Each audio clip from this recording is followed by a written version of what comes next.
দেখুন এটা নতুন প্রজাতির আম দেখাবো আজকে। আমের গায়ে এরকম হলুদ ছোপ ছোপ দাগ, অনেকটা ডোরা কাটা দাগ, মানে ভেরিগেটেড প্রজাতির। তারপর এটা কি ভেরিগেটেড ম্যাঙ্গো? Marble colour. আচ্ছা, এই আমের বিশেষত্ব কি? এটা খেতেও খুব সুন্দর এবং দুবার ফল হয় এটা গাছে। আচ্ছা, আর বড় হবে? এর থেকে বড় হবে? অনেক বড় হবে, অনেক বড় হবে না? আর থোকা থোকা ধরে। এবছর প্রচুর গরমের জন্য ঝরে যাচ্ছে আম। পাতাবাহার গাছ তো আমরা দেখেছি ভেরিগেটেড পাতাবাহার, কিন্তু এই যে ম্যাঙ্গো এরকম, এই দেখুন, এই দেখুন পাতার কালার, দেখুন পাতার মতন আমেরও কালার, এই যে মিলে যাচ্ছে, দেখুন ভেরিগেটেড কালার দেখতেই পাচ্ছেন, কি সুন্দর দেখুন। এই তো পাওয়াই যায় না কোনো জায়গায়। ফল সমেত পাবে গাছ।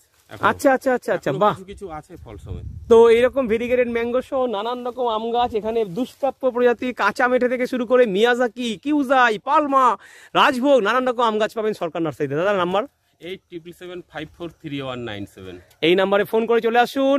আর এইরকম আম গাছের সাথে পরিচিত হতে সাবস্ক্রাইব করুন সাথে ছাদ বাগানকে। ধন্যবাদ।